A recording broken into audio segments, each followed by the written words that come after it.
black. Okay. Okay, cool. Awesome. So I think it'll start on the YouTube because the YouTube, it's showing that it hasn't started yet. So yeah, I think it's like slightly delayed with how it links to YouTube. So it should probably be linked in like 5 seconds. And then I'll just go check to make sure because it'll show me on my account. Okay, awesome. And while it's linking, I guess. Yeah, it's showing up. Linked in like, yeah, it says it's live now. Okay, awesome. Okay. I will promote this on my story real quick too. Okay. I can post it on mine too. At least we're all smiling in the picture that's showing. We are live. Too bad I don't have 10K, so I can't link the actual live stream in my bio. Or not my bio, but the... Oh, that's so annoying how they make it like subject to how many followers you have. It's so Yeah. It doesn't make any sense at all.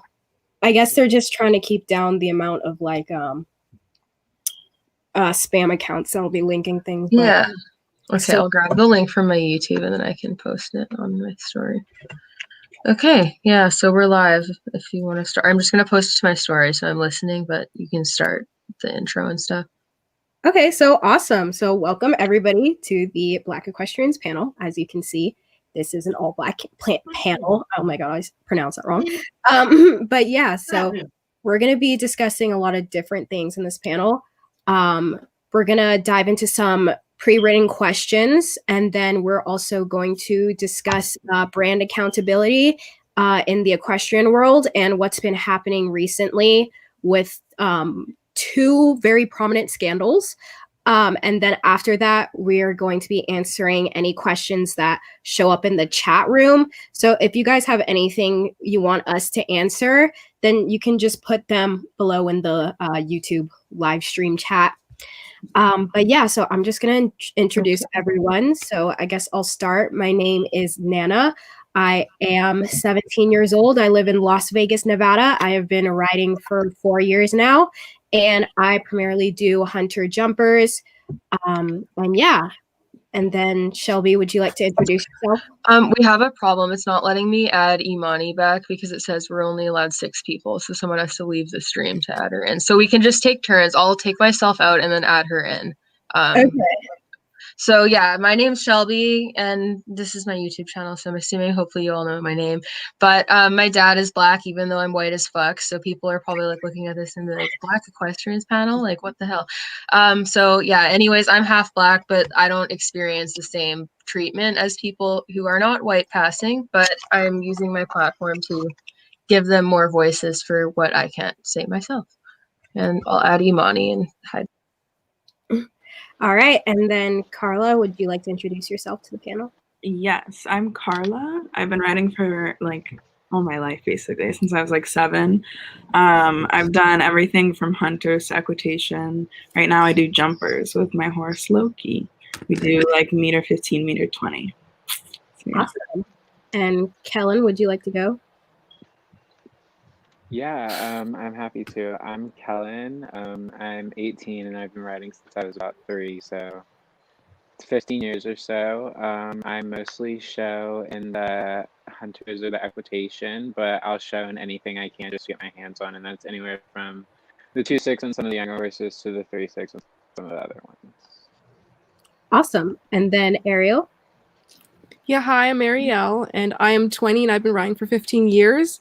And right now I do the hunters, but I've had a jumper, and I did equitation, but right now I just do hunters with my main horse and some of my young investment horses.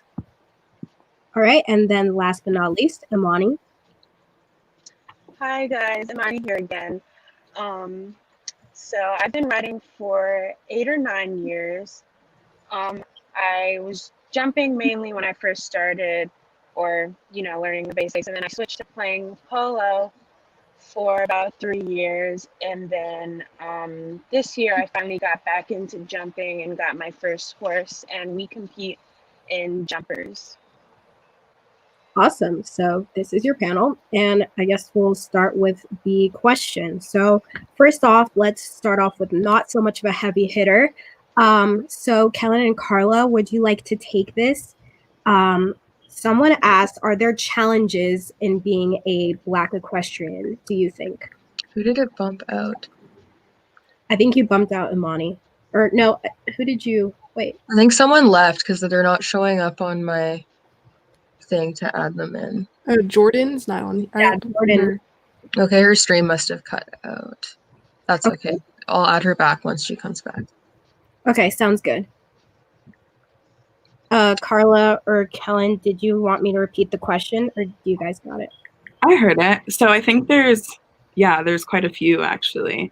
One of the biggest ones I think is representation, and just in general that welcoming community in the equestrian world isn't really existent. So I think diversity becomes hard when the community isn't very welcoming, which we've seen recently with some companies. Yeah, that's my 2 cents. And Kellen? I definitely agree with her on that, and then I think I want to add, some people in the Christian community, they'll kind of hide their racism or hide their beliefs or opinions on certain things, to your face at shows and everything. But you can't be in my face supporting me when you see me or when I'm showing your horse, and then behind closed doors, it's the opposite, But I definitely agree that there are a lot of challenges regardless of what level you do the sport at, just based off of your race. Definitely sets you apart, which can be good in some cases, but in other cases, depending on a judge and depending on their viewpoints, you just never know, and things don't always go as I would like them personally. Thank you, guys. So the next question we have, I will give to Imani and Ariel. Someone asked, oh, this is a good one. So they want your comment on the helmet rules that have been going on.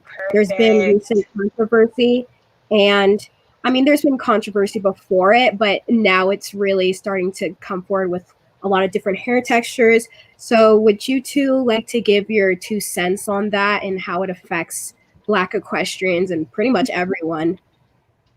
Yeah. I guess I'll go first.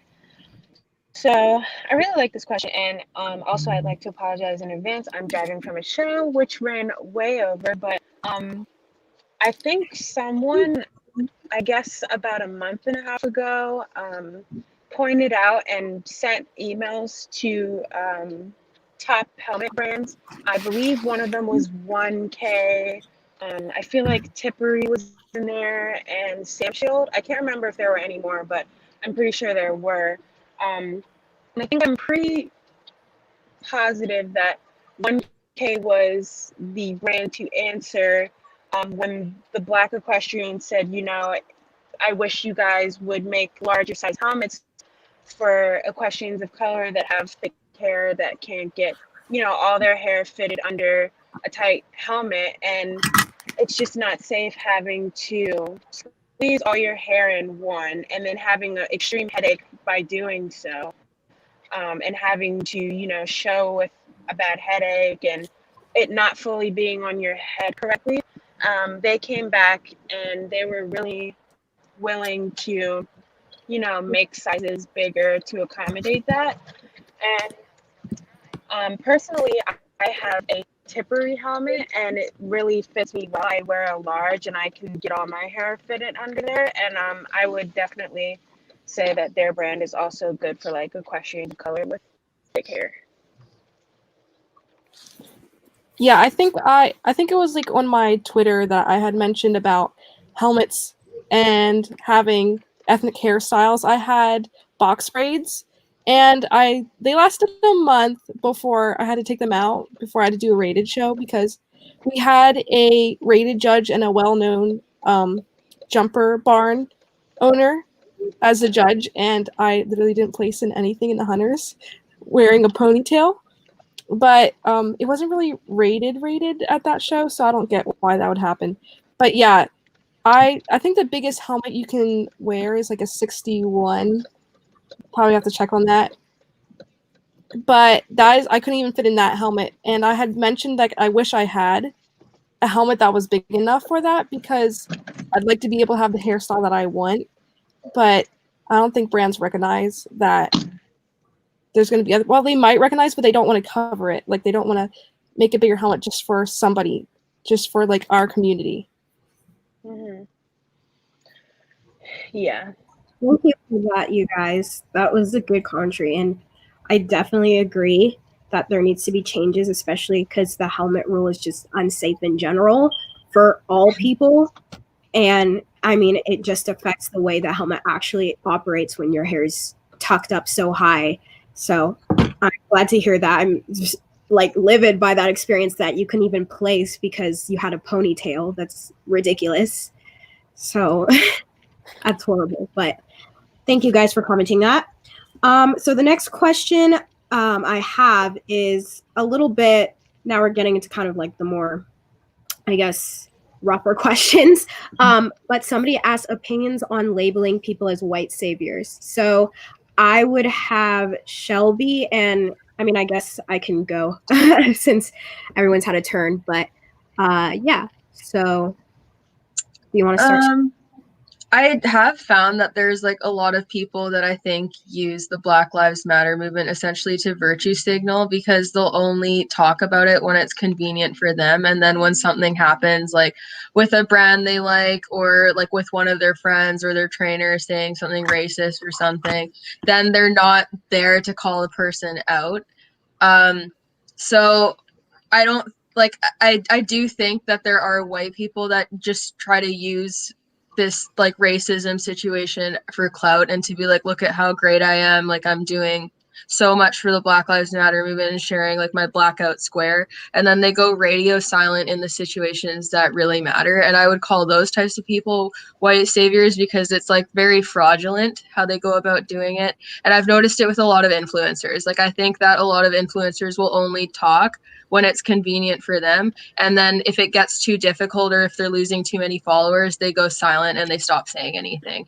And it's just really not, it's so fake, and yeah, I don't like it. Yeah, I would have to agree with Shelby on that stance. I think there's a clear line between labeling somebody as like being a white savior and somebody being an ally. And I think a perfect example, and I'm blanking on her name, which is unfortunate because like her name always comes up. But if you guys didn't know, there's this celebrity, I wouldn't call her a celebrity, but she's notable. She went to a rally, a Black Lives Matter rally, and for some reason she had this like beautiful photo of her just holding up this sign saying Black Lives Matter with like all these people around her, like she was standing on a car. She looks so noble. And then it came out she faked the photo, and like the paparazzi, she hired paparazzi to do that. And she whose name is this? Oh my goodness. That's so cringy. Oh my god. It was really cringy. Yeah, a photo shoot? Yeah, no, she had a photo shoot at the rally, and I cannot believe I'm forgetting her name. Like she really is not that popular, but is she like an Instagram influencer? Yeah, she's an influencer. She's also on TikTok, and she's like a singer. If somebody knows her name, please help me because I'm blanking, and I always I feel like I saw it. Yeah, she was okay. She was on. Yeah, she was also like a guest judge on. No, she was a guest contestant on Drag Race or Celebrity Drag Race. So that's also how I know her. But I'm blanking on the name. So Madison Beer. Oh my god. Oh, her. It was Madison? Oh my goodness. No Madison Beer. Her? It was Madison Beer. Wow. Thank you guys so much for helping me there. I was blanking for so long. Wow, I'm shook. Like I wouldn't have guessed her, but geez. I mean, I'm feeling like I'm like surprised, but like I shouldn't be because there's so many people out there like that we just don't know. Yeah, so it was Madison Beer. Thank you guys so much for reminding me. But she went to a protest and it came out like she literally faked the whole thing. So it's just it's becoming, we call it performative action. It's becoming a bit of a trend to just stand up for Black lives. And I mean, while it's great that it's inadequate attention, I don't think that it should be something that should just be subjugated to just being a trend and just something you can turn off. Because for a lot of us, we can't turn this off. Well, pretty much for all of us, we can't turn this off. So that's kind of my opinion on that. But yeah, so I will move on to the next question. And I think this is the last question. And then after that, we'll get into the brand accountability, because that will be a long discussion. But someone wanted us to comment on what we think we are proud of the equestrian community for taking a stand against. So would Kellen and Carla, would you guys like to comment on that? Yeah, or you want to go, Kellen? Okay, there we go. Sorry, my mic wouldn't click back on. A few things I'm proud of. I can't speak for everywhere, but I can speak for the shows I go to and the people I am around. It's been really nice to see a lot of people come together and at least be willing to be educated on what it's like and what my experience and other people's experiences have been as a Black equestrian. And it's just been really nice to see people come together and at least try and understand and get more knowledge on that viewpoint. So that's something I'm really proud of. Another thing I want to touch on for the high levels of the sport, I'm really glad to see that Jordan Allen is getting the recognition she deserves. I mean, I know a lot of people know who she is and everything, but at the same time, I'm a little bit disappointed because they're kind of using her as the token Black kid a little bit, in my opinion, from what I've seen. And there comes a point where it's like, okay, it's great that you're giving her the representation that she deserves and respect that she deserves, but at the same time, she's not the only one in the sport showing at this, not even just showing at that level, let alone riding in general and going to shows. And I feel like the sport as a whole needs to try and find a way to be more inclusive, because although Jordan is a Black equestrian, she is well off to an extent. You know, she doesn't represent everybody's experience and what everyone goes through and what everyone sees. Well said. For sure. I definitely agree with everything you said, especially about Jordan Allen. And I also think another thing I'm proud of is that people have just been like listening. I think that's one of the most important things, is just listening to our experiences and educating themselves. And a lot of people I know, at least at my barn and everything, have been doing that. So that's nice. That's, yeah. I was on mute. I'm sorry. Yeah, that's okay. But yeah, no, I agree on both of your takes. I think that it's a great thing that we're having a lot of equestrians being represented. I mean, it's overdue. But at the same time, it's, you know, it's like being a token. And I think that kind of leads us into the next conversation we're going to talk about is brand accountability. So this is probably going to be the majority of the panel. There's a lot. The most exciting topic. Yeah. I can't wait. Yeah, me too. Let's dive in. So get right in. So I will provide a short summary. I probably won't be short. I'm going to do the best I can. So first, I think we'll start with this situation before we move on to the next one, just to keep it a little bit organized. But let's start off with the first scandal that happened. So this brand that will not be named, called She, basically came out and they accidentally, She is Sport Horse Essentials for anyone wondering. They accidentally reposted a photo of somebody wearing a Back the Blue shirt. And it was left up for 2 hours. And I think it was Carla and hi, Jordan. Oh, hello, Jordan. Introduce yourself. Oh, okay. Hi, I'm Jordan. I don't know what else to say. I'm an eventer. Yeah. Well, awesome. I'm glad you could join us. But yeah, we're just talking about brand accountability right now. So we're just getting into the situation that happened with She, aka Sports Horse Essentials. But so I think it was Carla who commented first, and then I think it was Amani, and then I commented. But Yeah. I think it was that order. But it was up for 2 hours, and then we commented and we were like disappointed to see this. I mean, as a brand, if you're representing that, that's disappointing, whatnot. So it was pretty polite. And then what happened after that is it kind of just blew up from there. So a bunch of people found out about it. A bunch of people were saying like, this ridiculous, like you should really take this down. This is not the best thing for your brand. It was just a very messy situation. And then it was the chat was pretty good until like the Back the Blue people kind of came in, and it was a bit of a fight. But this basically happened for a day. And then after that happened, she came out with a statement basically saying, they're sorry. It was a story post where they're like, we're sorry. We didn't mean to post this. We never post anything political. That's basically like verbatim what it said. And they deleted it like 5 minutes after it was posted. And then after that, they decided to retaliate by disabling comments on. No, they didn't disable first. They retaliated by going through their comments and going through everybody who said Black Lives Matter or anything like that and just blocking them. So it was just a mass block for everyone. I mean, a ton of our panelists here have been blocked. I unfortunately was not honored with the graces of being blocked. Me neither. Somehow, No, I didn't really? get blocked, but I spoke my mind. I'm pretty sure it was the first one blocked.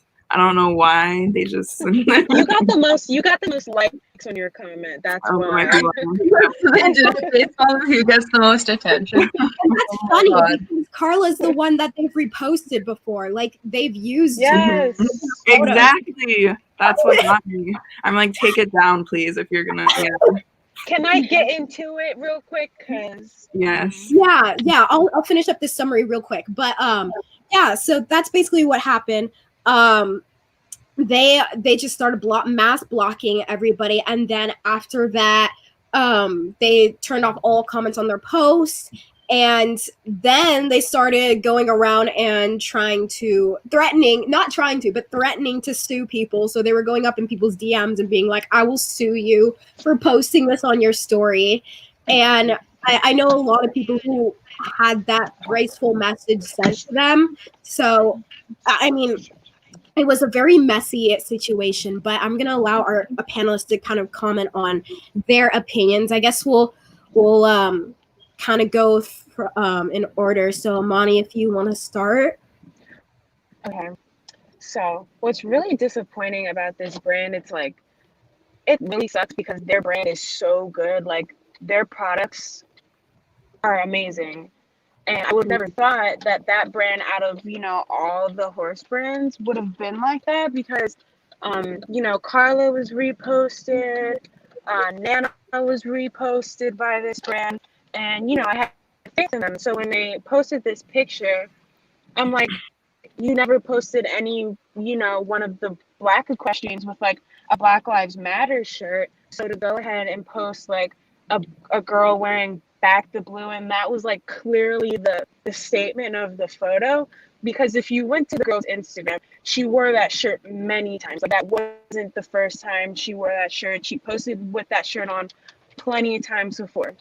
So it's just really annoying that they posted it and then they acted as if it was a mistake, or that they came back and were like, we would never post anything political. And it's just like, that has nothing to do with politics. That has everything to do with human rights. Like that's a bad excuse for a bad decision that they made. Like if they really wanted to make things right, they would have said they were going to educate themselves. They would have actually give a true apology, because what they did give was was an accident. We would never post anything like that. But at the end of the day, you can't say you would never post anything like that, because you did.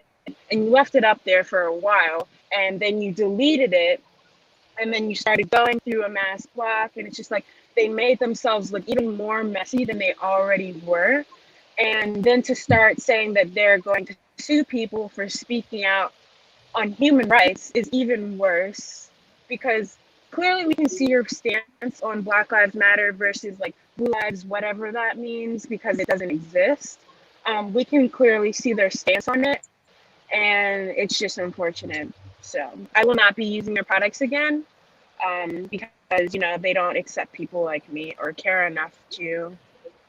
So Yeah, that's ridiculous. Thank you, Amani. And I'll have Carla comment on it next because, like Amani mentioned, you and we were reposted by this brand. We Right. been using this brand, and me specifically, I've been using this brand for Jackson because he has such severe allergies. So, how were you really affected by this? Because this was a terrible situation that just happened. Yeah, I think, well, the worst part was they've posted me on their Instagram a bunch of times, same with you. And so the fact that they, at the end of the day, don't want to listen to what we have to say and why it's hurtful to us. I think the worst part was the blocking and just like trying to ignore the problem, because they just didn't care enough to hear why it was hurtful what they had posted, which is so disappointing. And then Jordan, would you like to speak on it? I don't really have like much to say besides from like how she was going into like people's DMs and saying it was just a mistake, and then like going back and then blocking them. So it was like the way it was handled was just terrible. It was just very terrible. So cringy. Yeah, how about Shelby? Like from where I stand, like I think that like all brands in general and like influencers too, if someone like brings something to your attention, it's like, hey, this is like offensive, it doesn't matter what it is, and it doesn't matter if you don't agree with them, like blocking them and like silencing any conversation about it as a means to handle it is such a stupid way to handle it. And that's kind of why I think it blew up in their face, because if they'd actually been willing to have a conversation about it, then there'd be a lot less of an issue. So I think that brands that do that shoot themselves in the foot because they don't allow for conversation, and it makes it seem like they have something to hide and that they're completely unwilling to listen in the first place, which is just not okay. But like for a brand that's good, that's similar, Ecolicious, they're a Canadian brand. Thank you. I'm gonna add Kellen back in, so I'll be.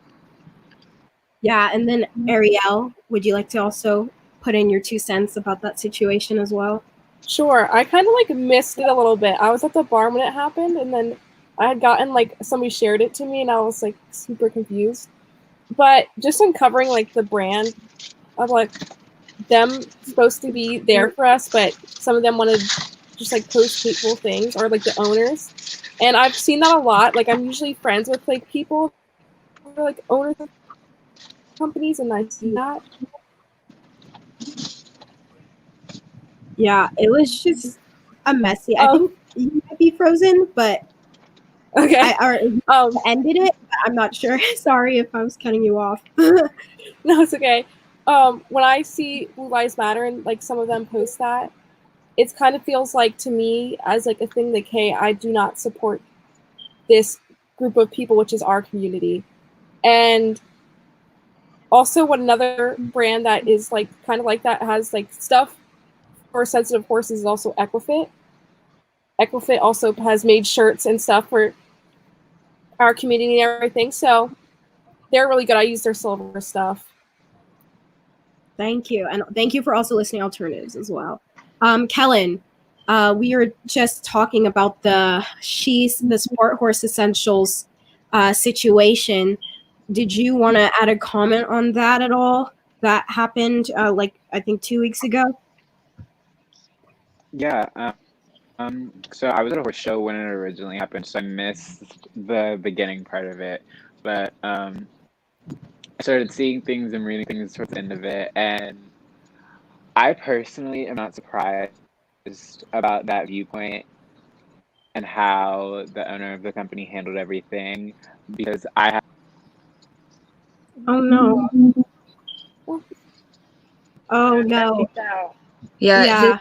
His like connection keeps cutting out. Oh. I guess I'm gonna add a little piece. Oh, who wanted to? Sorry. Did somebody want to add? If I can't hear you. can you hear us? Who was that? Was it Amani, I think? Yeah. Okay, yeah. It was like breaking up for a second. You're good.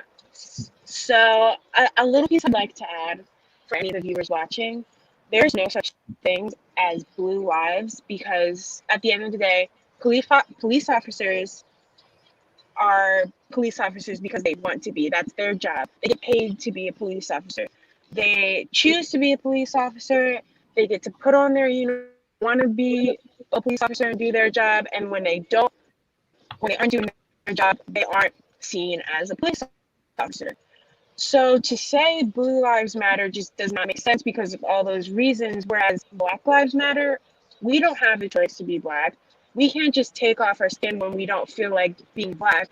And we have to deal with the daily struggles of, oppression. So it just doesn't make sense when people say that. And it's hurtful because it's like a shot in the back. It's just wrong to say to a Black person.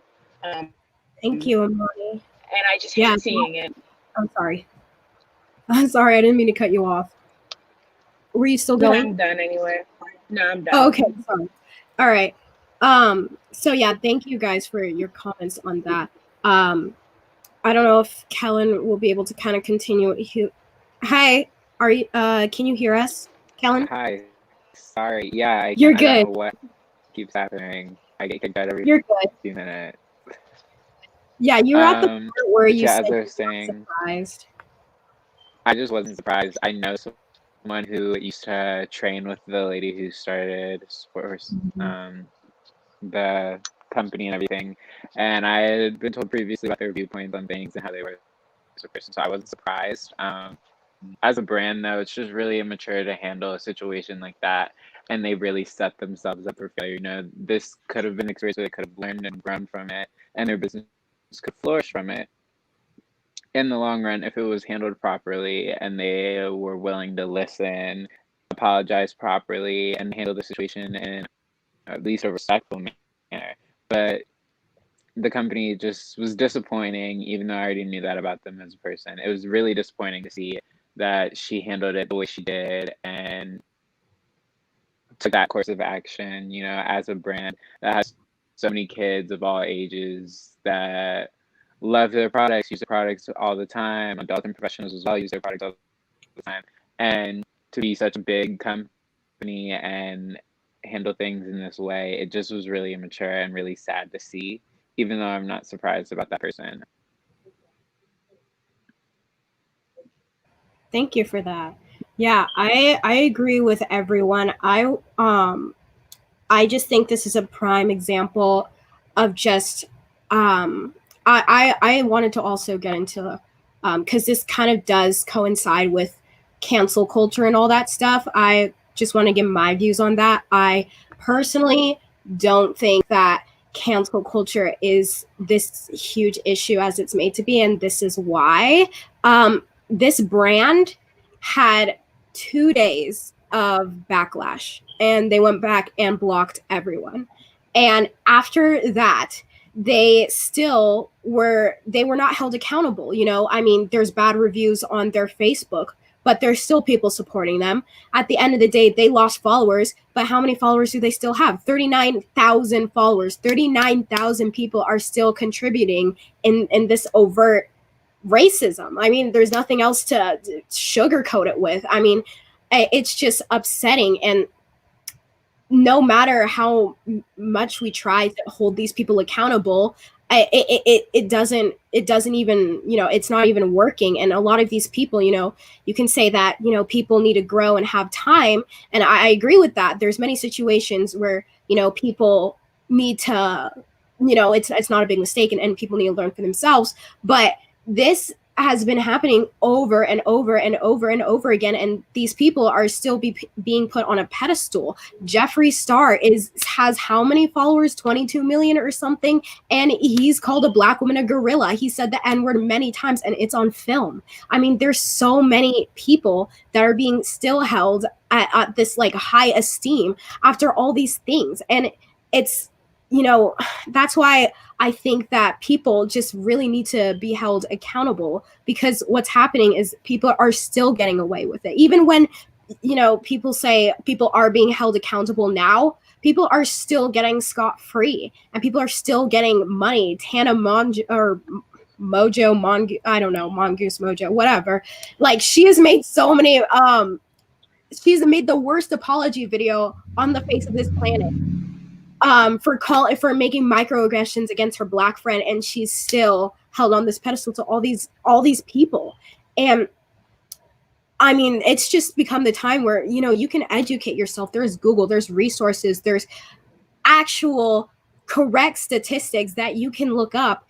And the fact that people are still being ignorant is just mind-boggling. So that's my personal view on that. Does anybody else want to kind of comment or add anything on the sport horse essentials before we move on? I mean, basically, it's just like, at the end of the day, it didn't have to be that way. Like, they could have acknowledged their mistake and, went forward and educated themselves, but they didn't. So it ended up being messy, and they didn't care that it was messy. So it shows how much they actually care about their supporters, so they so-called say. I agree. Is that post still up, or did they take it down eventually? They took it down. They took it down. But let me check, because I was not blocked. And I had also DM'd them saying that I was disappointed by this approach that they took. It was a very polite DM. They flat out ignored me, and they're still following me. And I mean, they have used me on their photos to promote their posts. So basically, as well as Carla. So basically, we were just a token to this company. I mean, and the fact that they were so quick to block you, Carla, is so mind-telling, because I imagine you got along with this company pretty well before then, and it's like, that meant nothing to them. So can you elaborate more on that and how that affected you? Yeah, and even after the first time that they had posted me, because I had used their stuff, they sent me like a free bottle of whatever, one of their products that I really liked, and told me to like use it how I wanted. They would post some more pictures. I think they ended up posting a few pictures of me. Yeah. And so like the most upsetting part, I think, is that they have like kind of an influence, or at least like a big brand in our community, in the equestrian world. And I think like I got at least one or two messages from other riders of color who were a lot younger, saying it made them feel like unwelcome, and they were really sad to see it, which makes me, because I feel like we all know that feeling when we were younger, not seeing people who look like us. And so a whole entire brand not supporting us, it just made me sad getting those messages.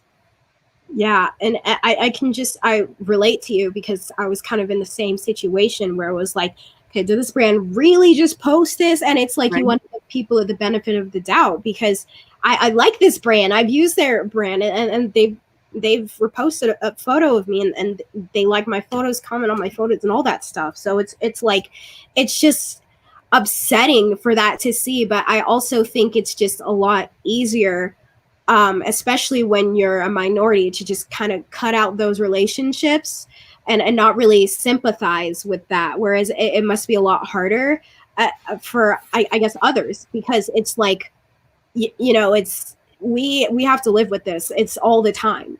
A lot of friendships that I'm sure a lot of us have had to end because you find out that, say, your friend is racist, or your friend said the N-word or something like that. It's just a reoccurring thing that just kind of happens. So, I was disappointed to see it, not really surprised to also see it, but, a lot of those relationships have to be cut off. But, it sucks. I really did like their products, but, I will find others. You're not that special, so.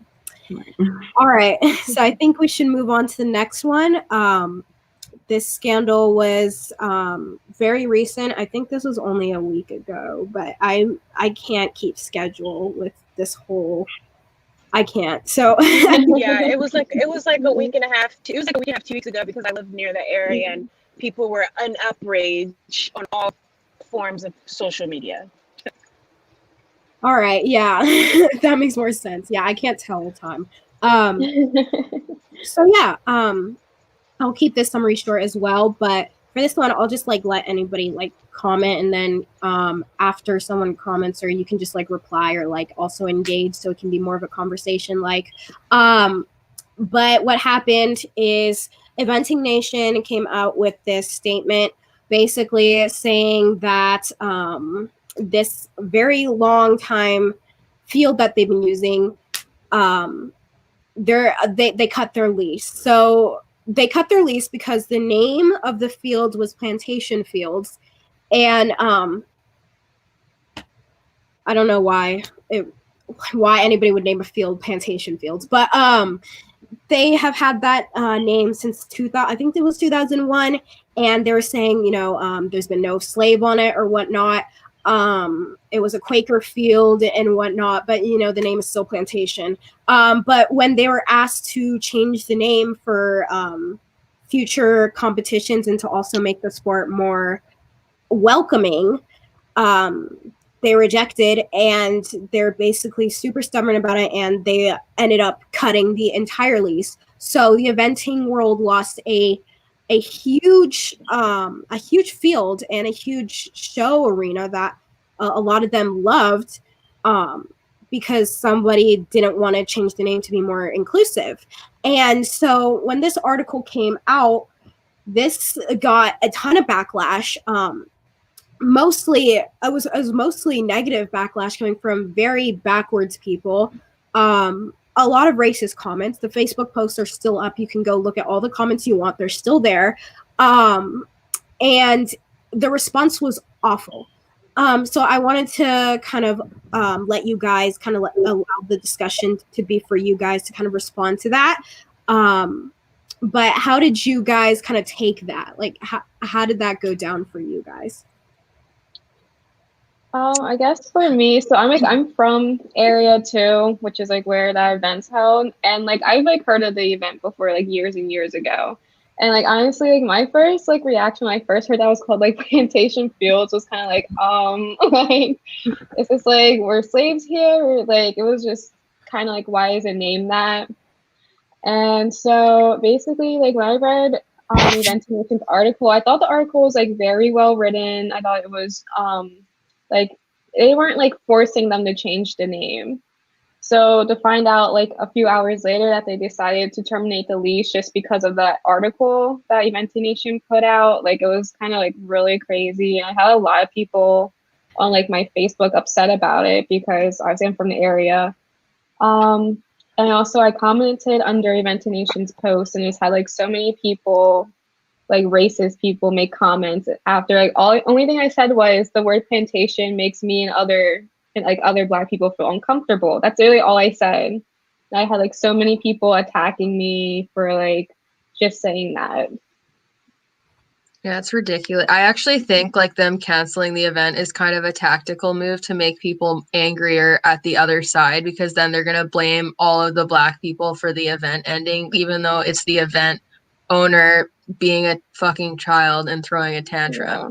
But I think that they did it on purpose, in all honesty, to like to create more anger towards people. And like I read the article too, and I thought it was very polite and nicely worded. And someone on Twitter said something that I think is like a really good comparison to draw, because like if you reverse the roles and someone was naming something that alluded to the Holocaust and like concentration camps and stuff, there's no way it would fly to the same level that it did with this. People wouldn't be defending it in the way that they did with this. And like someone on Twitter, I don't remember who said it, but they said like in theory, like you could decide to run like a teaching camp and call it concentration camp, and you could say it's witty because people are going there to concentrate, but it wouldn't fly because of the really horrible reference it has. And I think that more people need to realize that it's not it doesn't need to have been an actual place where there were slaves for the reference to still be in poor taste.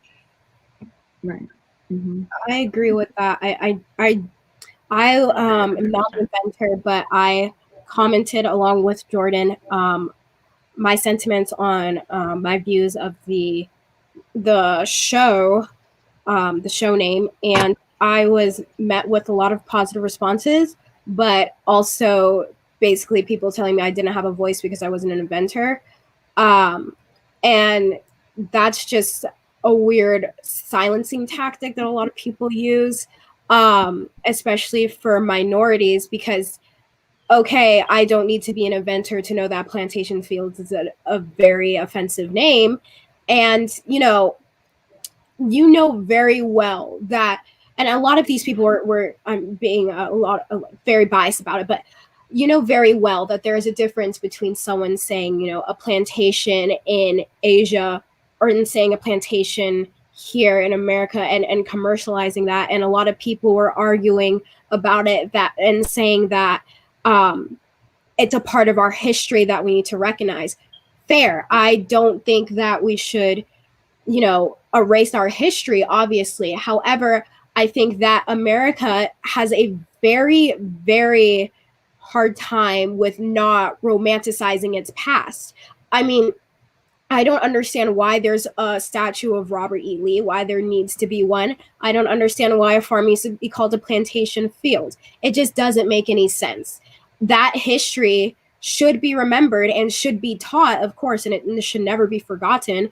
But I don't think that it needs to be put on a statue or anything like that, because you're just glorifying it. And it was horrid, and it was a terrible time, and it's still having lasting effects. So I think if you, especially going to Germany, you will never see a statue of Hitler. In Italy, you will never see a statue of Mussolini. Like in Cambodia, you'll never see a statue of Pol Pot. So it just doesn't make any sense why all these slave owners and all these people are just having statues and taking it down as erasing our culture, when it's really not. These are taught in school, and even with that, history is still taught incorrectly in schools. So that's kind of my take. I just think that people are glorifying it, and I don't think that there should be a huge reaction about it, especially if it makes POCs feel more comfortable in the sport. Do you guys want to say? Can I speak to it? Yeah, anyone can reply. Okay. So like Ariel, I too live in the area. So I have a lot of people at my barn, a lot of people on like Facebook friends that I have, just everyone, a ton of people that I have on social media, attended this event. They spoke so highly of it. They spoke how it was just like the best eventing experience that they've had. Like they loved the courses and all that stuff. And of course, every one of those people that were saying that was of Caucasian ancestry. So it was really kind of hurtful to see when plantation fields, terminated their lease for eventing. And then a lot of my people I follow, or my followers, came out and were basically bashing, like saying it's just a word, like get over it, all this stuff. And it just reminds me, it's like they want slavery to be silenced. They always tell us, forget about slavery, it didn't happen to you, it's over with, it happened so long ago, blah, blah, blah. But like Shelby was saying, when people talk about the Holocaust and, stuff like that, it's like never forget, or like 9/11, it's like never forget. So it's like, why are we held to a different standard when it comes to tragedies that happen to us? And not to put any of these both terrible tragedies like at a different ranking or whatever, but it's like Black people endured this for hundreds and hundreds of years. So it's like, how could you, put the Holocaust and like 9/11 and other events in such a high standing, but then when we talk about slavery and words that, are hurtful to us because of our past and our ancestry, they're told to forget about it and to get over it. And, I don't know why you keep bringing it up. It's very ignorant that it's like that. I tried to educate as many people as I could on why the meaning was hurtful. And I found myself asking many times, like, hey, if you were a Black person and, plantation was a name of something that was very affluent in your community, would you be okay with that? And of course, all of them came back and were like, no, it's just a word. And I was like, of course you would come back like that, because you're you're not Black. You don't have the mindset of a Black person, so you'll never understand. I can't expect you to understand, but I expect you to at least understand why we think it's hurtful, because there's when the word plantation is spoken about, I automatically go to Southern big white houses that, you know, have the pillars in the front and all that, because I had family, most of my family's from down south anyway. So it's just like, for them to just nonchalantly just try to write it off and think that it's nothing shows that they're very, very uneducated in the situation. When they try to be educated about it, it's still, they try to write it off, because at the end of the day, they lost something that was important to them. When people try to tell them or give them reasoning for why that happened, they don't want to hear it. And that's another form of ignorance. Yeah. Yeah, I had just had this conversation at the barn. Mm-hmm. And my thing was, it started with like the new Gen Z kind of like tattoo on TikTok that people are getting. That turns out to be like a Nazi symbol. But my thing was, yeah. Wait, what? Yeah. Can you imagine if you got that done and you didn't know, and then you found out after? Backtrack. Wait, That's what? terrible. So it started like everybody's like everybody knew, like, no matter what color you are, like everybody knew that it was bad. Like everybody's like, hey, this, you need to not get this tattoo, it's this. And my thing was just the same thing with like plantation and the Confederate flag, is that if it was a Nazi symbol and or you had something like plantation was named after the Holocaust, yes, like everybody be like freaking out. And I was like, that's just as like, even if the symbol before meant something else, like the Gen Z like symbol, it was, I forgot what it's called. It was like wolf something. And it was like first like a thing about wolves, like it warns off them. It was like, but then the Nazis took it and made it their own symbol. And I was like, that's just with the Confederate flag and the KKK.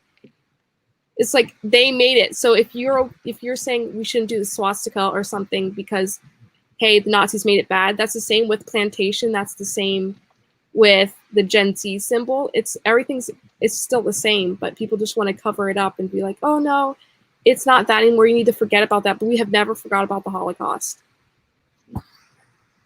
Yeah, I think it goes hand in hand with like the equestrian world not being held to the same standards as other sports, which is so weird to me.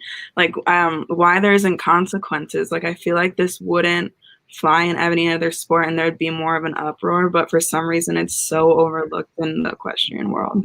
Yeah, exactly. Like if somebody had a racist symbol on them, like in a sport like swimming, and everybody could see it in the Olympics, everybody'd be like, hey, like you're out of the Olympics. But if this sport does something racist, there's justification for that person, and that's just wrong.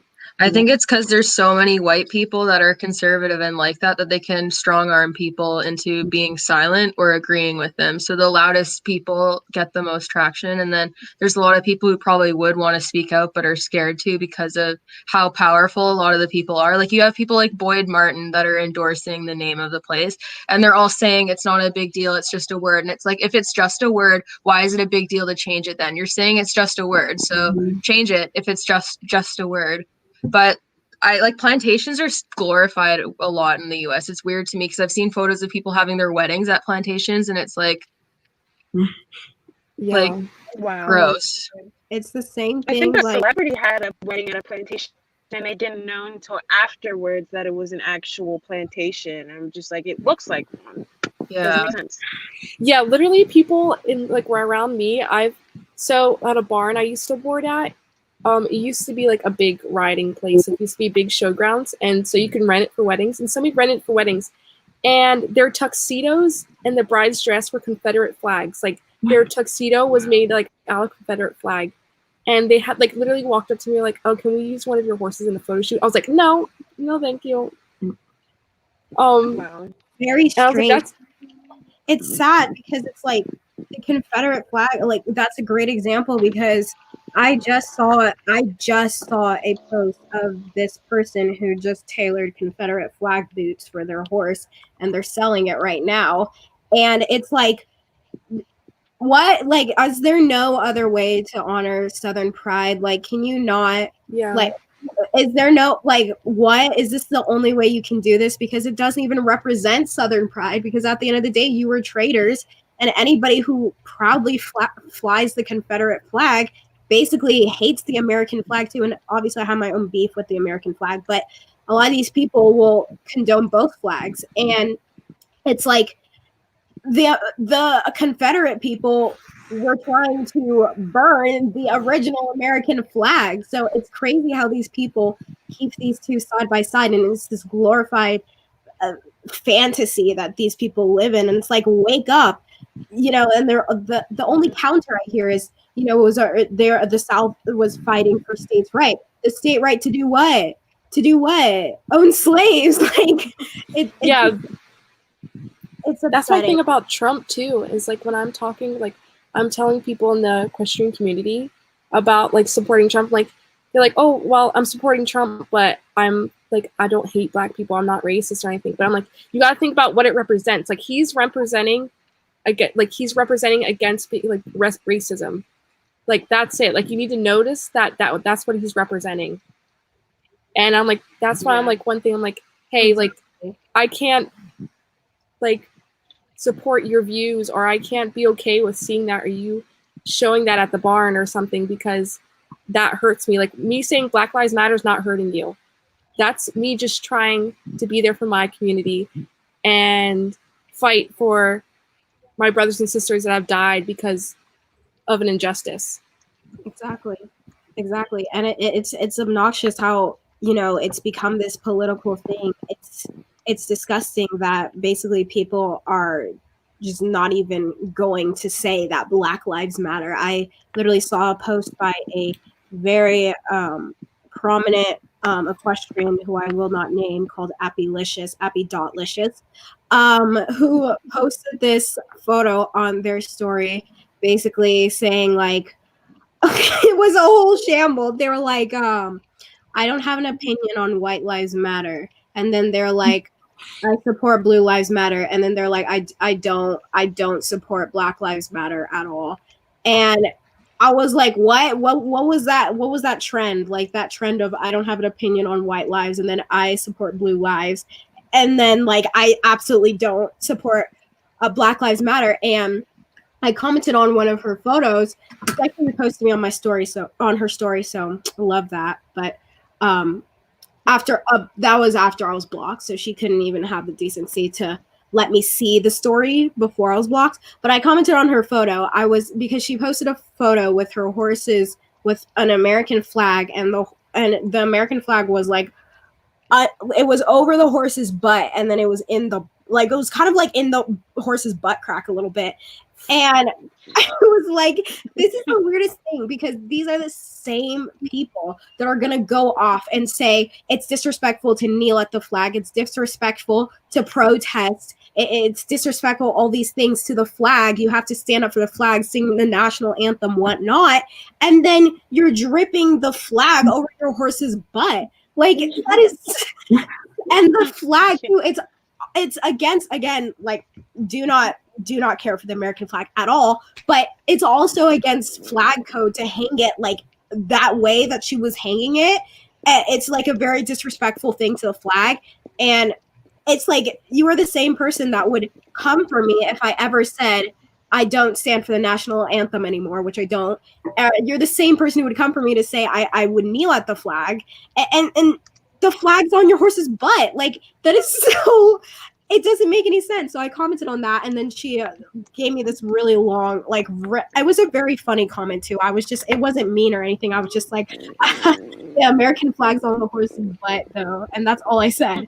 And then she gave me a long paragraph that was basically like, you're so disrespectful, all these things, like, you're so mean-spirited, you don't support other equestrians. And that's funny, because you don't support my life by saying Black Lives.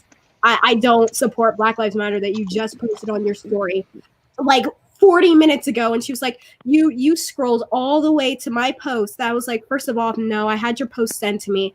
Don't give yourself that much credit. I would never scroll down all the way through your post like that. no, I have better things to do. It was sent to me. Second of all, just no. And it was like, you don't support other equestrians and all that stuff. It's like despicable. You're being disrespectful. Okay, but I'm not the one who has the American flag on the butt. So that's what happened with that girl. And so she's still posting her all like Black Lives Don't Matter stuff, which is just insane. Like, it just doesn't make any sense. So obviously she doesn't credit any of us as a person, which is upsetting. And she cares more about hanging the flag on the horse's butt than actual Black lives. So it's just an upsetting thing that I've seen with a lot of equestrians just kind of coming out and just saying like all lives matter or white lives matter. And it just keeps going. But that's my opinion on that. Yeah, one thing I'll forever say, and I say to people that come to me, you're like, oh, well, America's great, and you're disrespecting. I'm like, we're stolen land with stolen people, and that's that. Exactly. And it's like, what can you respect? Like, I obviously acknowledge the history, but I would never in any way condone any of that history. And for anybody who wants to like put that history on a pedestal, it's upsetting. It's just like kind of insulting, you know. And I think it's even more patriotic to say what's wrong with your country than to blindly say, you know, this country is great and all that stuff. Because at the end of the day, even the founding fathers didn't think this country was great. They wanted to fix it because it was basically in shambles after being given to them by the king. So it's like, it's just, it doesn't make any sense that people want to put the whole country on a pedestal like that. Does anybody else have any comments? I just want to say one quick thing too about the All Lives Matter stuff. From what I've noticed is white people take Black Lives Matter as only Black Lives Matter. Exactly. And I think like that entire attitude, it happens in a lot of other controversial topics where you say like something can be bad and then people are like, so you're saying like everyone is bad? Like only Black people matter? And it's like, I think more people need to realize that it's drawing attention to something that needs awareness. In the same way, if you hold a fundraiser for breast cancer, you're not saying prostate cancer doesn't matter or that you don't care about people who are sick with that disease. You're saying we're focusing on this one issue at this point, but we're probably like, you can care about more than one thing at a time. And like, I've never met anyone within the Black Lives Matter movement that's saying that they're above everyone else and that they don't value the lives of other people. It's the fact that there's a definitive difference in discrimination towards Black people versus white people. I'm going to add Imani back in now. Exactly. I definitely agree. So we can answer the questions in the chat now. There's not a lot, so it won't have to be that long, but I think the first question we got was very long. Somebody was saying, please address the situation in Chicago with the horse that was being ridden and galloped and trotted for 8 miles down the blacktop highway till his hooves bled. So if you guys didn't know about the situation, someone took a horse to protest. They weren't protesting. Be clear, first of all, before you bring that up. They were not protesting Black Lives Matter. It was a Black man, but he was not protesting in the name of Black Lives Matter. He was protesting for children's lives. And I don't know which life he means, because if he means fetus lives, then no. But if he means the kids that are being held in ICE detention centers, then I'm all for that cause. But what he was doing was he was running the horse down. So I don't know which matter, like lives matter, he was protesting for. That's kind of unclear, but I think Imani sent us this video, but he was running the horse down the road, full gallop, full speed. It was like a hand gallop on concrete, which, as you know, if you know, it's super, super terrible to do to a horse. Trotting can be super therapeutic on concrete, but cantering or galloping is like horrible to do. And basically the horse had to be euthanized at the end. So this person is asking our opinion on that. I'll just leave this as a discussion form again, but anyone can jump in at any time. I guess that would open. Maybe if no one else wants to go first, or is that fine? Sorry, what did you say, Amani? I didn't hear. Sorry, wait. Can I go first if anyone else doesn't matter, or doesn't care? I'm cool with Fine with it. me. Yeah. All right. But before we continue, sorry to interrupt. I just wanted to say I've heard a bit of like mixing as far as what he was protesting, but I heard it was as far as like the thing I heard the most was gun violence, and as far as how it affects kids. Oh, So okay. that's Okay. something to keep in mind as well. Thank you for that, because I had no idea what he was talking about. So, Amani, did you want to comment on it? Yeah. Can you guys hear me? Yeah, we can hear you. Okay. So I was scrolling through Twitter, which I usually don't do, and then I saw this video of this black man riding the horse down the highway, not even just like a regular street. This was a straight up highway where tons and tons of cars are zooming past behind the horse. Like there's motorcycles around, super loud noises. By the way, this horse was an actual saint to have taken care of his rider as he did, because he was in so much pain doing this, but he still never injured his rider, and it just shows how good our horses are to us. But that's beyond the fact. It was just super disappointing to see that it was a black man that was the equestrian, because it's like we already, as it is, get backlash just for being equestrians because we're black. But to see that this video was publicized so far, like so big, so that everyone can see it, and that time it had to be a negative point about a black equestrian, especially during this time when we're trying to raise awareness of us, and all the good things we do with our horses, showing all that, and for this to be publicized so widely for everyone to see as being such a negative thing was heartbreaking, because it was like this guy.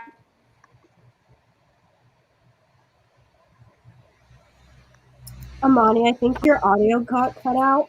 Oh wait, Yeah. can you hear me now? Yeah, we can hear you. Okay. Any real equestrian would know that that is a terrible thing to do. I don't know what he was thinking. And also the fact that he did it on a highway with all the traffic around. Like, the horse is lucky that him and his rider got pulled over at the time they did, because I'm sure if they would have kept going, the horse would have dropped dead with him on him. So it's just like, it's really sad. And for you to protest for something and to use your horse in that way is terrible, because the horse has no choice over that. The horse had no idea what was being protested. So for him to bring the horse into that situation and it be such a bad one was just so disrespectful. I don't care if he was black, if he was white, that's just wrong. I agree with you 100%. I also think that it's important to note that when it is these protests, I have a strong issue with anyone bringing animals kind of into this. Police officers included too, because I think especially what was happening at the beginning of like when this was really starting to kind of, I guess, grow a lot of support. What happened was a video came out with a police officer literally running over protesters with a horse, and people started like trying to like hit the horse to like as self-defense, because he was literally trampling people. And I think that a lot of people in the equestrian world will repost a photo of the protesters doing something to a horse and never the police officers, and they're being not held accountable for bringing horses into this situation. I think both sides should not bring animals into a protest where I mean, people are angry, people are mad, things are going to get crazy. And the fact that he used his horse to run through the street and to protest and whatever he was protesting, it's just so unsettling and it's so upsetting. And I think like we have to like normalize holding those people accountable but also making it a double standard, because I think what happens a lot in the equestrian community is I've seen a lot of people reposting the situation of the guy running his horse through the road, or a situation with protesters like hitting at a horse or bringing a horse to the protest, and then they have said nothing about Black Lives Matter or the police who are bringing these animals into these situations. I literally watched a video 2 weeks ago of a police officer who brought a horse into such a stressful situation at a protest that the horse eventually flipped over and fell on itself. The guy got away unscathed, but the horse flipped itself over on concrete and it fell over itself and endangered a lot of potential lives. So I think that there's definitely an issue with like bringing horses into protests. I think it's a big thing that should be discussed about. However, I think that people need to stop cherry picking and also acknowledge that there's both sides that are doing this. How about you guys? Yeah, for sure.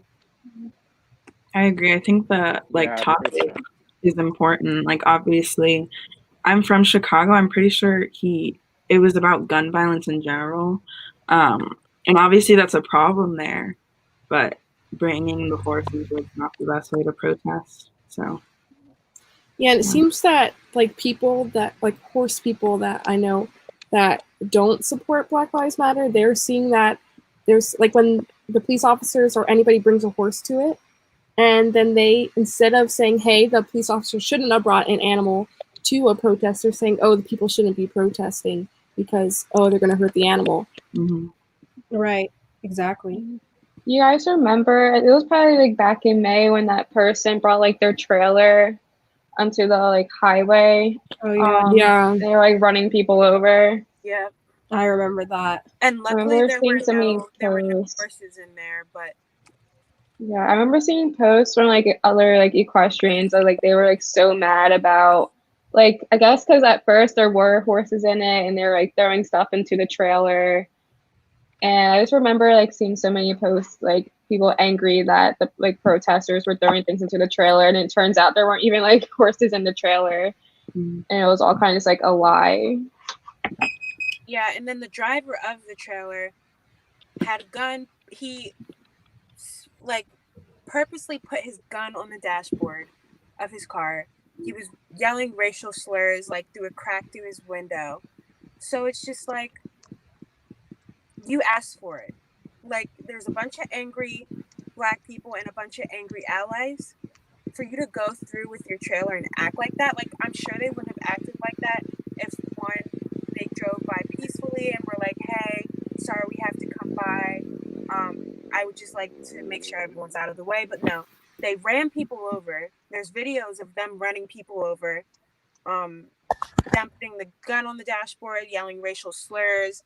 And no, of course, the people that were trying to stick up for this dude or whatever in his trailer tried to say that he had kids in the back.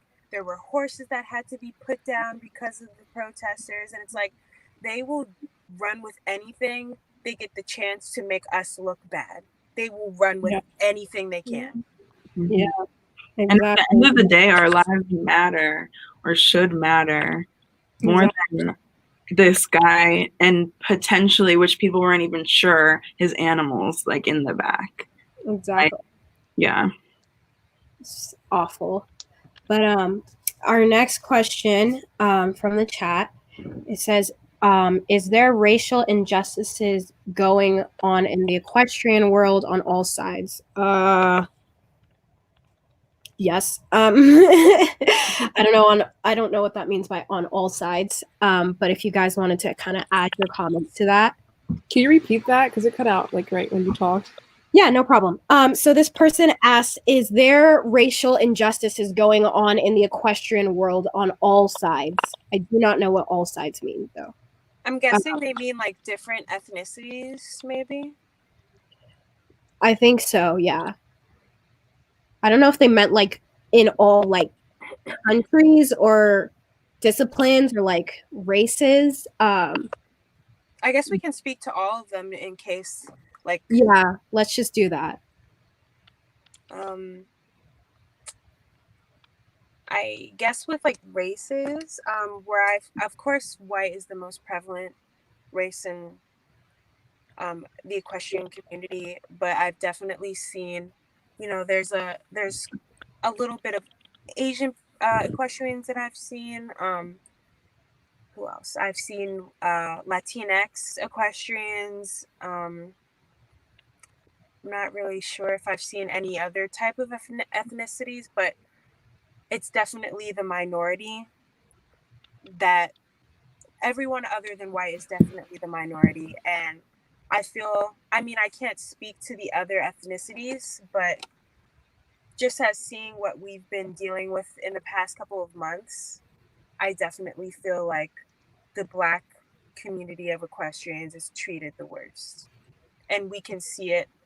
There's so many racist people in the equestrian community, racist towards Blacks. It's bad. And I've yet to see, because I'm not any other ethnicity, I've yet to see like a huge uprising of racism towards like the Asian equestrian community or the Latinx equestrian community. Like I said, it's maybe because I am not in that ethnicity that I haven't seen that, but black is pretty prevalent in being treated wrongly. I agree. I would also say that I have, especially, I think, for a lot of minorities, I have seen, I know one Indian equestrian, which is cool, but I don't know any others. And then Hispanic equestrians, I would say, I think they're treated pretty badly too, especially at horse shows. I think the racism that it's so prevalent. Like you'll just hear people like grooms. Yeah, the grooms and also like Hispanic equestrians. I'm sure people assume that they're grooms too, and that's or they assume they speak Spanish only. Yeah, and I've heard a lot of people at horse shows, especially because I show on the West Coast, so I show in California. So there's a lot of Hispanic immigrants there, and a lot of people looking for work. You'll just hear it all the time, like just this the words that will come out of people's mouth, just mocking the language, or being like when they can't really understand what they're saying, they'll be like saying like a mix of Spanish and English, but like not in a good way. It's more like a demeaning way, like talking to the baby. They'll just be like, like no put on the horse, and it's just like that's just so racist. And it's like I think that's also aggression towards minorities in the sport, especially Latinx and Asian equestrians as well. I think it seems like we're treated the worst because I think it's normalized a lot to those groups. Because I have literally had a discussion with an equestrian who just ranted to me about how she literally does not like Asians, and that is such an uncomfortable position to be put in. And the amount of racism that I saw in the horse world that just like came up with the coronavirus and everything, being like, oh, those Asians, look what they've cost us and all that stuff. And it's just like these comments are not good, and we're becoming too normalized. And what's nice about this movement is, and what's nice about most movements is, even if you look at civil rights, it encompassed rights for other minorities as well. And minority groups have been benefiting a lot from BLM movements and stuff. But I think it's also important to give those people a voice as well. Because I think what's happening is that the racism towards those groups is normalized in the equestrian community. Whereas now it's like, it was normalized for us, but now it's becoming more taboo. And they're like, hey, don't say that, don't say that. But like, for Asian people or Hispanic people, oh, it's okay because I don't know what reason. But that's kind of what I'm seeing. I guess there isn't much of a like, I feel like I haven't seen as many equestrian, Asian equestrian or Latinx equestrians like come together as like the Black equestrians have.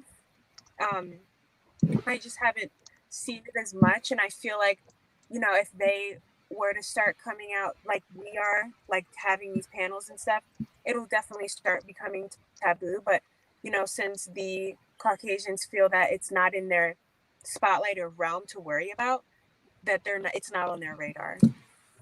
Yeah, I agree with that. I feel like Yeah. it's mostly lots of like microaggressions. Like I feel like at least where I compete at, like I feel like nobody will come up to me and like say a slur to me, you know. Yeah. But I also feel like there's definitely been situations where like people are talking behind my back, or you know, like I just feel like people like whisper a lot. There's a lot of like gossip, and there's like a lot of talking behind like each other's backs, and I feel like that's like more of an issue than like someone coming up to me and saying something like overtly racist. I will say, since I'm white, more people are willing to say racist things in front of me. Like, since I'm so pale, they'll openly say more racist things than they probably would in front of anyone else. But I think now that, like, I think racist before in the horse world, there's a lot of racist people in the horse world, but they never vocalized their racism to the extent they are now with the Black Lives Matter movement. And I think it's really eye-opening because there's a lot of upper level equestrians that have done and said things that like aren't acceptable, but it gets accepted on a mass scale because people, like white people, forgive them. They give them their forgiveness for what they said. And it's like, that's not your forgiveness to give. Plus, like, the fact that someone that this prominent in the horse world can actually go around and like say these types of things, like Eric Lamaze, for example, and Tiffany Foster also liked a comment where someone said I wasn't Black enough to have an opinion on racism. And like, that is like a microaggression right there. Like, it's not, she didn't say anything racist to me, but it's pretty clear where she stands if she's liking comments like that. And they get away with it because they're not held accountable, because the people who aren't hurt by what they do decide to give them forgiveness for it, which isn't fair. Exactly. I definitely agree with what Shelby was saying. I also would agree with the microaggressions too. I'm lucky enough to not face like overt racism. Like, nobody's ever come up to me and said like, you can't ride because you're Black. But microaggressions every day, especially because in the hunter jumper area that I show in, every show that I've been to, I am the only Black person there. All the time, and there's like 10,000 people there, and I go to a lot of the big name shows on the West Coast, so shows like Thermal, Blenheim, all these really like big name nice shows, and that's where you can kind of see all the microaggressions because it's super privileged up in those shows, and there's just a lot of looks, gaffes. There's a lot of people who will like try to like be like, oh, you know, your hair or something like that, and like literally will like feel my hair, and it's like petting a dog essentially, and it's insulting. And a lot of people, you know, I've had conversations with people will be like, oh, you know, like you'll hear the weirdest, I swear to God, you'll hear the weirdest stuff in the equestrian, like, or not the equestrian, but in the food hall. You'll hear the weirdest stuff, like when you're just standing in line and somebody like wants to talk to you in line, and you're just trying to make conversation, and they're like, oh yeah, I didn't know Black people rode, or like anything like that, and they're like, be like, I hope it's not racist to say, and I'm like, what can I say to you? What can I say to you? I'm not about to square down. You know, I can't square down here. So what do you like? You know, so it's like they catch you off guard all the time, and it's like all you can do is just nod and agree. But I don't know if that's happened to anybody else, if anybody's experienced stuff like that. Yes, definitely. And the gas, like, that's so true. People think you cannot, like you don't see that. Sorry, I was a technical there. But people think you can't, like, see them talking about, like, you are, like, I don't know, it's such, like, a weird energy at horse shows, because I'm usually the only one that I, like, can relate to. And, like, I've even gotten comments, like, I used to post videos on YouTube. I gave up on it a while ago, but I would get comments like, obviously they were like anonymous accounts, so they felt more like fine doing this, but I would get comments like, why is a black girl riding, like, Oh my god. like black girls?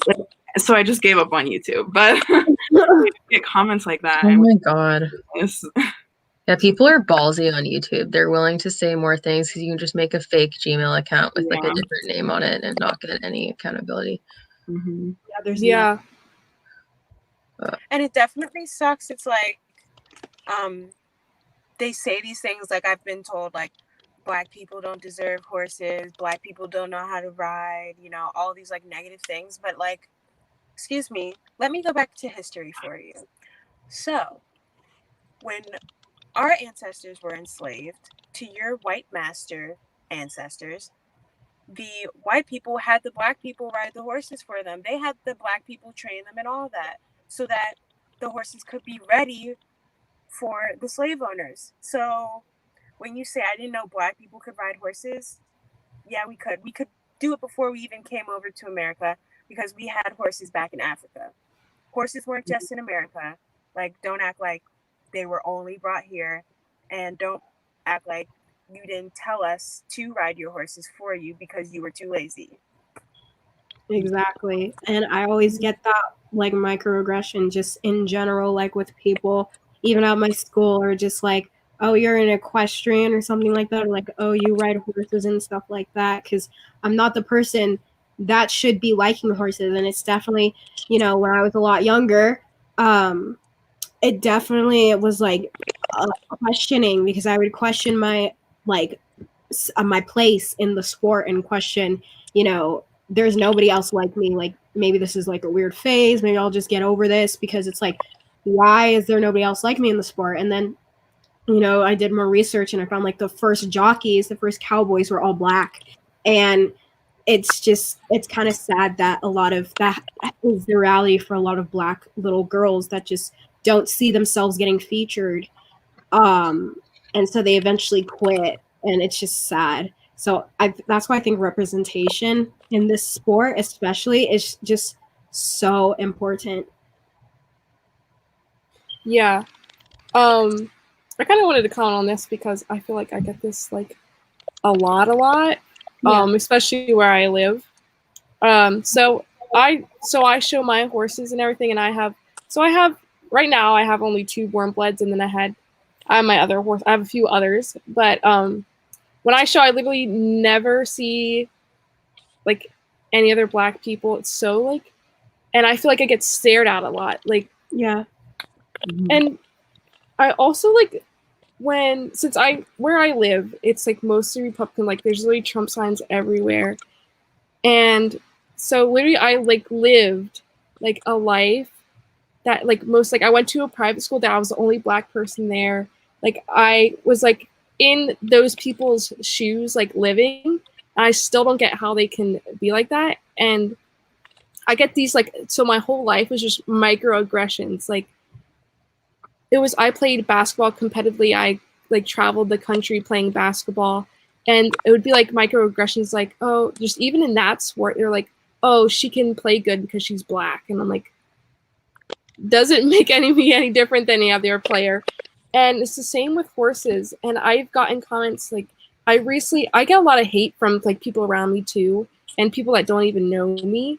And I'll get like a message from them, like microaggressions, like, how did you afford the horses you have? How did you afford that piece of tack you have? There's no way you can. And then I'll get just hate from people around here. And there's like a whole group that hates me, that people just come together just like with microaggressions towards me. And it's crazy. Is that at your barn?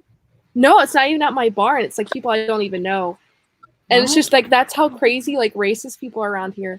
And people just make assumptions because I'm Black. Like, there was like a whole like thing, like people I have had to call the police because people go into find out where my horses are at, or find out where I live, and they will go and try to like do anything. Like, I've had bloody needles put into my horses' stalls. Yes, I've had like crazy stuff, and that's was like, this is one thing like I like had to comment on, that like people will anyway. I have gone to tried horses, and the like you would think that people like show up in this like even elite things are like in our sport. Like I show up in a Sam Shield helmet, Taylor Sportsman pants, and people will still be like, you know, you won't get anywhere because you don't have the money because you need $100,000 horse, and I don't think you can afford that. And I'm like, are you kidding me? But my barn's great. My trainer does not like do any of that. I probably have the most horses in my barn right now, which is what we like to like. My trainer like also says about like she hears like the microaggressions from people, and like she'll just walk away from it because she cannot like stand to hear people say that, because she's known me since I was 5 years old, and people be like, oh, like how's she riding that horse? And my trainer will be like, because she owns it, and like I've had so much said to me, like my family, like people say like, oh, you're not like, your family's not like regular Black people. I'm like, what is that saying? Like that's literally a microaggression that you're saying that. What I'm like, what's wrong with other Black people that you're saying like, oh, like, oh, it's a compliment. Like, no, it's not. It's a racist remark to somebody to say that. And I'm like, and when people are like, oh, I don't get how your family has what they have. I've had like a person I thought was my friend, and when all this like Black Lives Matter like really went out into the media, her thing was that she said, if there was actual like racial injustice, then you wouldn't have what I want or what I don't have. And I'm like, how can you say that? And she was like, well, if Black people in your family wouldn't have what they have.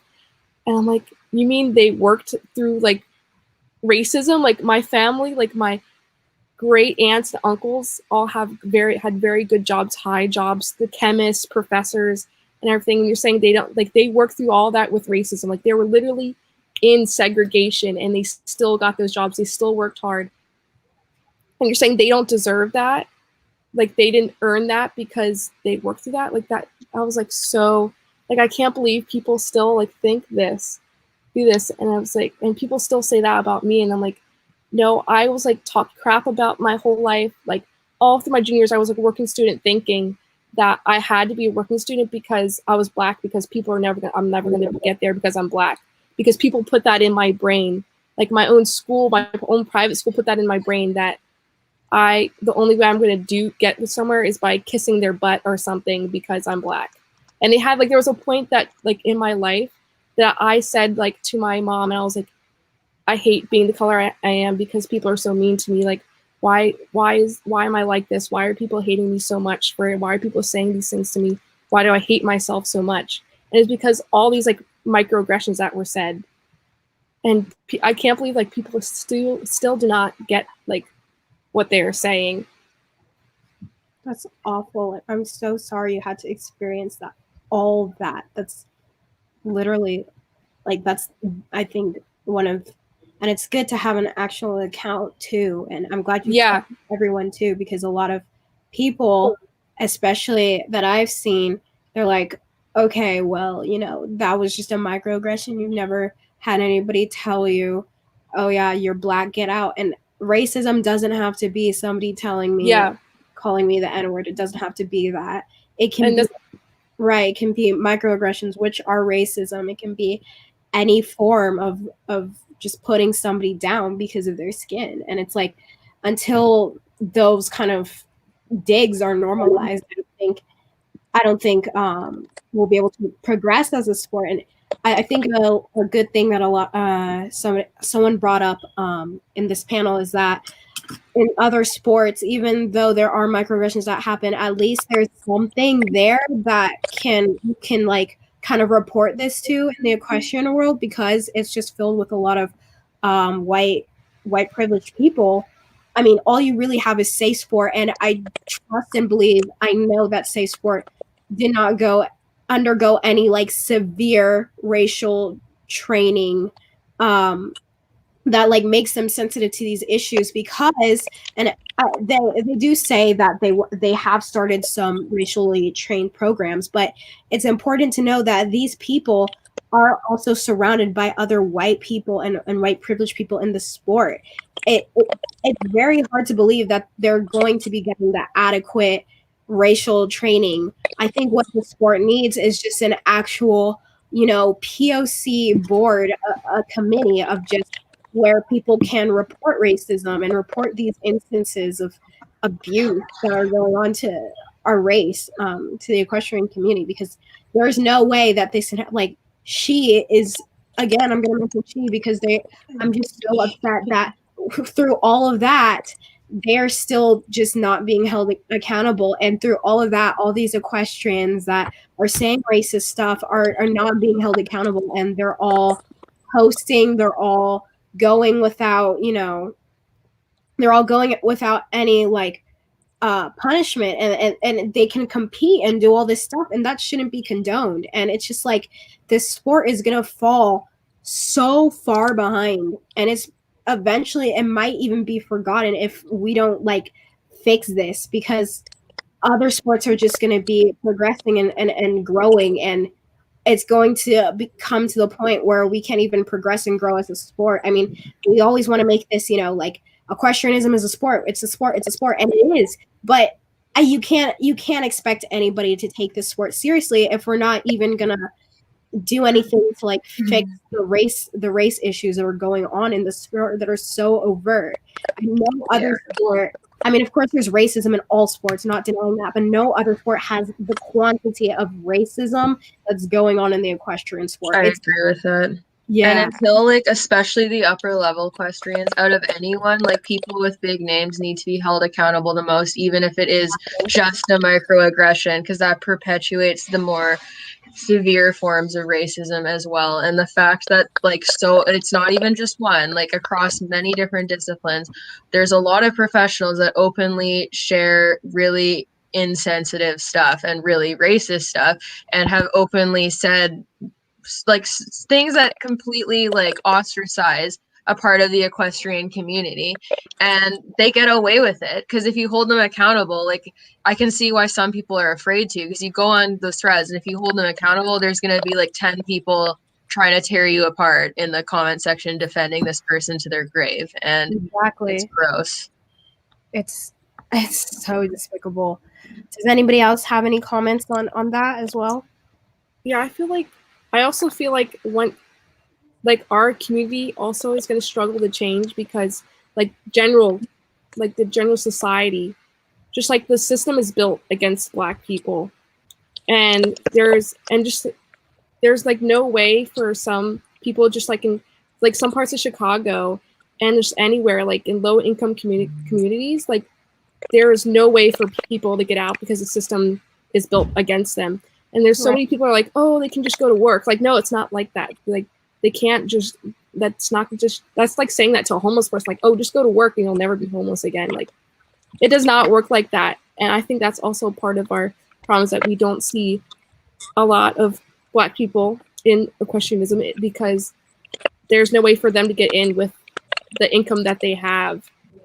Exactly. Does anybody else want to say something? You guys get on that question? Yeah, I've been looking through the comments. That's why I keep looking down. I'm watching it on my phone. Same. Same as well. I wasn't watching all the comments, but does anybody have a specific comment they want to address? Oh my God, Phoebe. I think we covered all of them. I asked about the I saw a comment about helmets. Oh yeah, I think we mentioned that earlier. Yeah, that was our first question. Yeah. Okay. But, someone mentioned how the equestrian community has a lot of issues that expand past racism, but I don't remember where it was. But that just brings up another point, as I would never understand. Well, I guess I do kind of understand why, but the equestrian world is so just why is it okay to be more homophobic or racist in our sport compared to all the others? It's just so frustrating. Yeah. I feel like it's like that because we don't get as much coverage as other sports. For example, if any of the things that were happening in our sport were to happen in like the NBA or NFL, it would be broadcasted so wide. They'd get kicked off the team, they'd get fined, like they'd get in so much trouble, but they're broadcast so much anyway that when it happens in the equestrian community, since it's already under wraps for the most part as it is, it stays under wraps. And no one, we talked about this in the last panel, but no one ever gets repercussions, and until they do, they're still going to think it's okay. Like they nothing bad happens to them, so they're going to continue doing it. It's like a kid taking cookies out of a jar. Until their mom finds out that they're taking it and they're going to get popped on the hand for it, they're going to stop taking the cookies. I agree. Yeah, no, I agree 110% with that. Yeah. Does anybody else have any comments on that? All right. Well, I think that concludes this panel. Thank you guys for all of your voices. I think we touched a lot of really good points. I think we touched all kind of like a lot of also really like hard to swallow points that do happen and that need to be discussed about, because I think this panel is very fitting to have, especially because there's just been like just an upstorm, I think, of just like Back the Blue and White Lives Matter people that have been showing up in the equestrian community.